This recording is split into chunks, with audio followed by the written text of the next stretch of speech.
Okay, now we're going to look at flatting. Now, flatting is not the most exciting part of coloring. It's actually the most boring part. But it is a business. I mean, there are people that flat for a living. Colorists, especially ones that are doing books and they're working at DC, Marvel, things like that, they don't flat their own work. They don't have time to flat their own work. They send it out to be flatted. And people do that for a living. I'm sure most of them want to be colorists. I know when I was flatting, I was an aspiring colorist and I was flatting for hi-fi. And it's very tedious, but it's necessary. Flatting allows you to be able to select sections of a page you're going to color quickly and easily. So let's say you needed to select the face of a drawing. You could use your lasso or your magic wand. You select it. It's one solid color. Boom. And then you can render away. So we'll look at how to do that right now. All right, we're going to open up a file.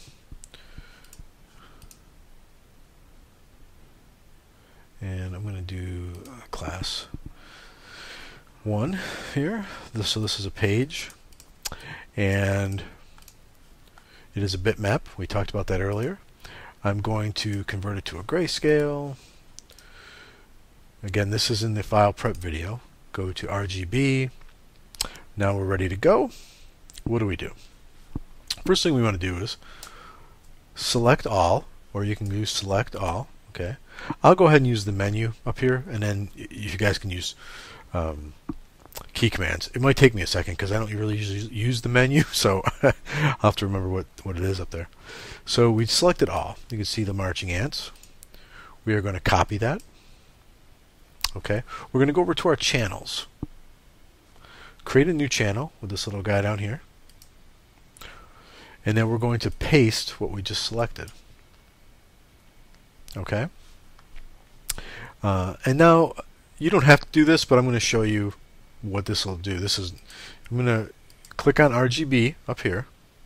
Okay. And go to layers. And now I'm going to double click here to convert this to a layer. And I'm going to fill it with a darker color, like a dark blue. And I'm going to fill everything. And what is fill? It's over here. Fill with the foreground color, which is right there. And it's a dark blue. Now you're saying, oh my God, you just got rid of the line art. Why did you do that? I didn't. If you remember, we selected it all and we pasted it in this channel. So this layer, yes, is gone. It's just a layer now.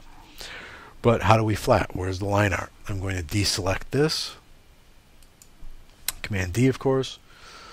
Now if I click on channels, there's my line art here. And we want to name that, actually. So let's name that line art. And why you want to name things is later on we'll learn how to make actions. And if you named your line art channel line art every single time, capital L or little l, whatever you want to do it, if you keep it consistent, you could run an action that'll create this process. Actually, there's a action I'll show you how to make that does this exactly. Then this way you know every time this is called line art. But you want to keep your naming consistent, so then if you make another action that helps you flatten and trap a file, which we do at the end, it could just burn through these files. So let's go back up here and select the RGB. That's the RGB layer. Okay. Now, if we click over here, we turn that little eye on, and if you notice, now we can see, again, we go back to the layer, now we can see the line art there. And how you can think of it is like a piece of plastic, a piece of acetate, like an overhead projector piece of plastic with writing on it, over this colored layer. And if I unclick it, it's gone. Boom. If I click it, it's there. And it's just floating over that. So you couldn't come here and select black lines because there aren't any on that layer. So there's your first step. Okay. Now, what do we do next? And I'm going to move this over here because I've got a glare off my window. The first thing we do is we come in here and we grab our tools and we take a look at these things first. Now, I just selected my marquee tool. That's an important tool we'll use. Make sure feathering is 0. Make sure anti-alias is not checked. It should look like this. This will cause, if this is feathered, it'll cause a fuzzy line. And if it's anti-alias, it'll cause a fuzzy line. And the last thing you want with flats is fuzzy lines. It should be solid color up against solid color. No fuzz. Because what will happen is those colors mix and blend a little bit, and if the line is thin enough and it prints and the plates move a little bit, that blur, that little color smudge will show through. And if you send a flat to a colorist and the lines are like that, you are not going to get paid, and you will more than likely not get hired again. So you make sure that's at 0. While you're doing it, make sure all your selection tools are set that way. I'm going to select my lasso tool. Oh, look, that's got anti-alias checked. Uncheck it. If I hold down to my polyagonal lasso tool, that's got an anti-alias checked, and it's got feathering. I want to set that to 0. And I just made a selection on accident. Come on, let go. Okay, that's a 0. And again, while we're at it, let's go to the next tool we use quite a bit when flatting, the paint bucket tool. That is set to 0 and no anti-alias on. So we're ready to go. So now what we're going to do is we're going to select each box,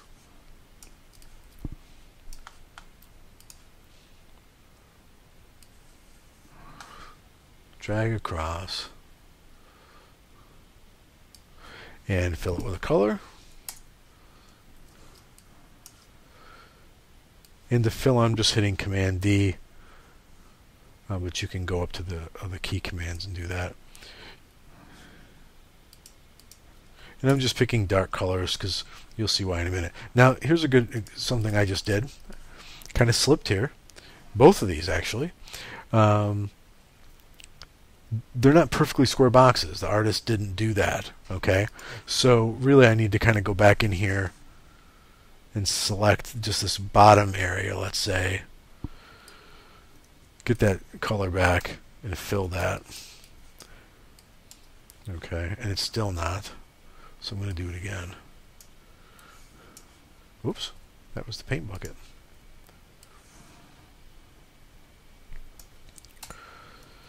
Okay, and now here you can see I got too much. So I'm going to make a selection. Hit fill and get rid of that color. Okay. That's why you're better off, it doesn't save any time to use the marquee sometimes, is to just use the polyagonal lasso. Click, go across. This way you know you're in there, you're getting it all. Oops. Look at that, I screwed up. This way you click, you move across. Now if I hold down the shift while the space bar, it turns to the hand and I can drag across faster. And I'm going to hit that. And I'm going to scroll down. I'm going to hit that. And come over here. Grab another darkish color. Fill that. And then I'm going to make sure I have my polyagonal lasso. Go across.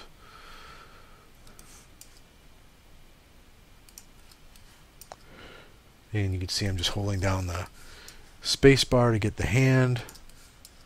Work me across the page faster. And then, boom. Okay. Deselect that. Then pick white. Your paint bucket again and fill that white. Okay.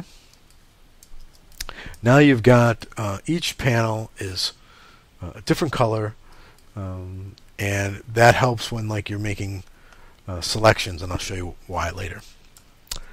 Okay, and again, why I chose a dark color, and we can look at that now, is, and what you might have guessed, nightmare of nightmares, you know how we just selected the boxes in between the lines? Flatting is doing that to every single shape on a page, pretty much. So let's look at this. Fairly easy shape. All right. what we're going to do is we're going to grab a hold of the polygonal lasso tool. And we are literally, I'm going to zoom in a little bit so you see this. A lot of times you might not want to be too zoomed in because then you might lose track of where you are. You are literally going to check again, anti-alias feathering off. Click and drag your way through. Click and drag, click and move. Okay, now I'm just clicking and moving the mouse. And you want to try to stay as in the center as possible.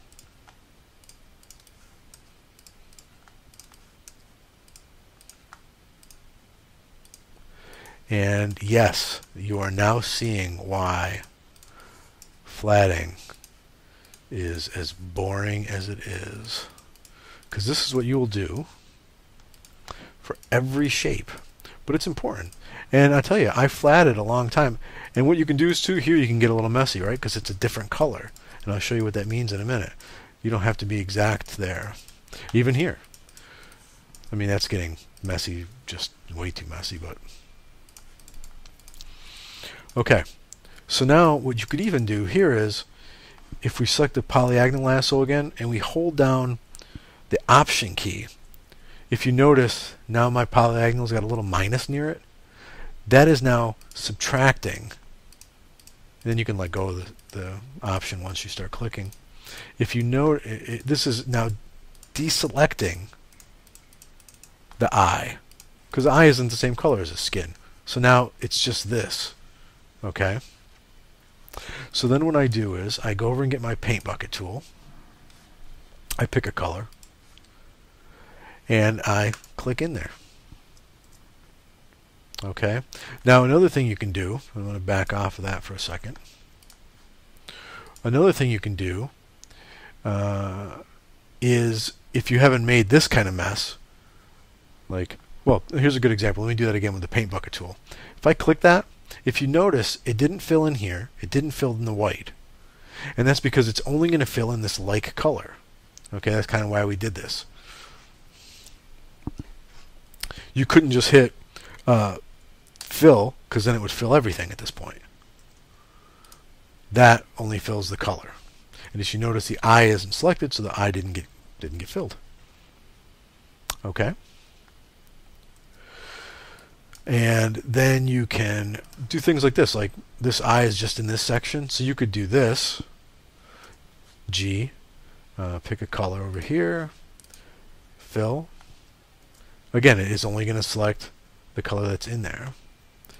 And then you've got to get this. So sometimes you should get fairly close, sometimes you don't have to. This is pretty thick line art here, so I don't have to.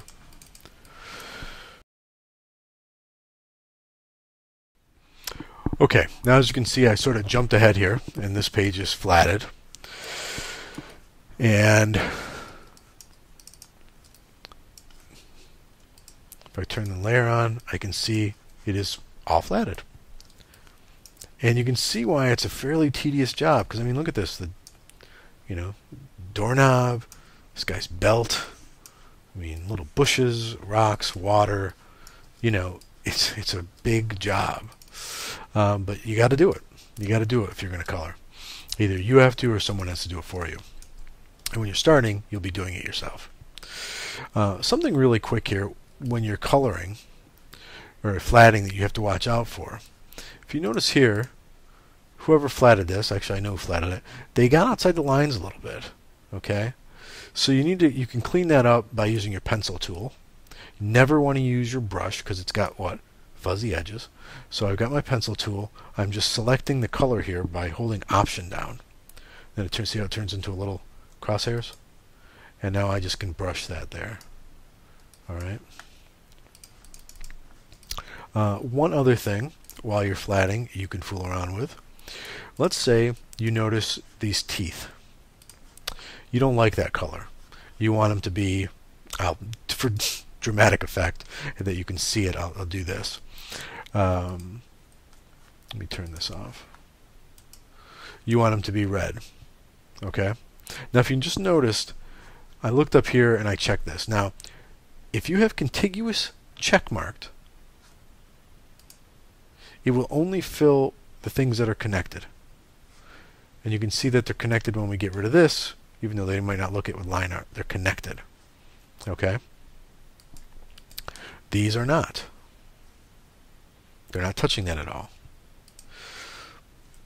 Now, if I get rid of that, I uncheck contiguous and I hit this, it fills any color on that page with that, if it matches this grayish color that it was, it will fill that. As you notice, it filled his eyes, everybody's eyes. So you might not want to do that all the time. Sometimes what I'll do is I'll use if I know I just want to change this section, I'll use the marquee. I'll make sure contiguous is checked, or unchecked, I'm sorry. And then it will only fill here, because it will only do it within the selection. Okay? But let's say I know, oh, these eyes, both their eyes are too grayish. I do this, now it filled everyone's eyes. Okay? I've actually noticed where this could be used more. I've actually noticed his hair is too brown. As my son pointed out, his hair is blonder than that. So let's say I wanted to do something and I wanted to make, this is in the flatting process and the coloring process too. Let's say I wanted to make it blonder.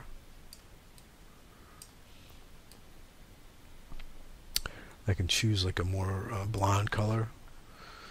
And now, since I don't have contiguous checked, everywhere it's blonde, that blonde color is changed. Even that little tiny one right there. Okay, that is not a good blonde color, but let's just say.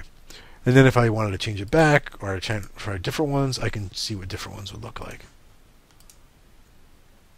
Okay. As opposed to when it's not checked, if I want to color it or change it. See, now it only changed it here. But it also, look, it didn't change that because it's not connected. It didn't change that because it's not connected. Okay. So that's a little thing you can do with contiguous that can help you out, and once you're ready to sort of get the page ready to color. Now, at this point, you have flatted the page, and it is just that tedious. You are coming in here, and you are selecting, the eye. Okay, what you can do here, like the pupil, you don't really have to use the marquee tool or the polyagonal lasso tool. You can actually just use the pencil tool and maybe pick up a highlight and just boom, boom. What you want to try not to do is, and some people try to fool around with this, is they think, oh, this will be easier. I'll just let me get rid of the color in this. I'm just going to turn it to white.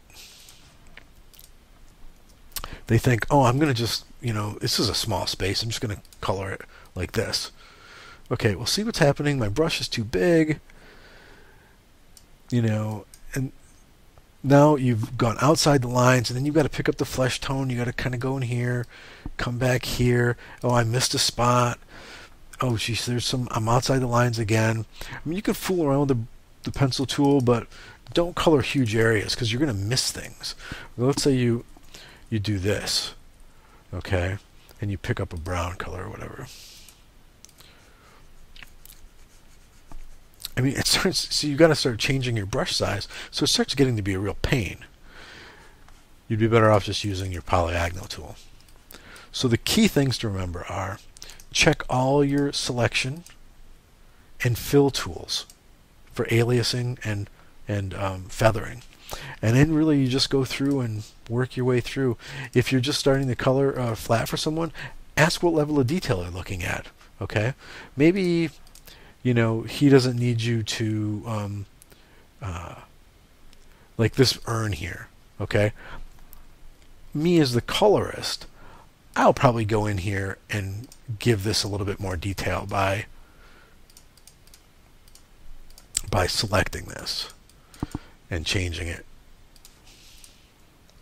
Maybe I want the urn to look like that, but maybe I won't. But you can ask them what kind of detail you want. Like this right here, the flatter, I would have, he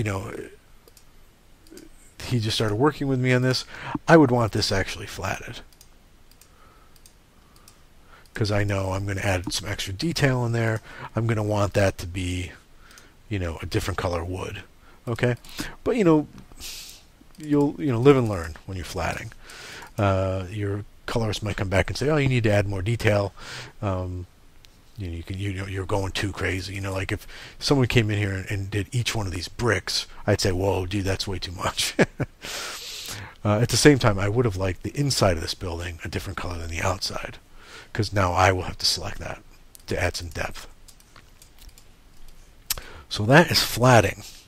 Not very exciting. Now, when you're done flatting, if you're the colorist, you'll just then go ahead and save this file, save as a Photoshop file. And what I usually will do is I will make a colors folder. New folder, colors, Photoshop, save alpha channels, keep that, and then save it. So now you can really start coloring at this point. Okay, you got your RGB, you got your line art, you're ready to go. You're ready to render this file. Now let's say you're flatting for a living. It's a little different. You check with the person you're flatting for, but a lot of times they don't need the line art channel anymore. But just for the sake of this example, you could then just save this file as a TIFF and keep the alpha channel and do LZW compression. And now it's saved as a really small file size that they can use, and it's not flattened or anything. So that is flatting. Again, it's fairly tedious, but sometimes it's actually, you sit there and you just flat away. It usually takes like a pro could flat a page in like half an hour, if not less, and they have to, because how much money do you get for flatting? It goes from $10 to $15 a page, sometimes $20 if it's like a crazy detail page. So you need to be fast to do this. Now there are people that they flat for a living and they really kick the pages out. There are places that hire just flatters. There's a place called Hi-Fi, and we'll be talking more about the business of comics and flatting later, but that's where I started flatting for Hi-Fi, and now I do some coloring for them. So it's a good stepping stone. So that is how you flat a comic page.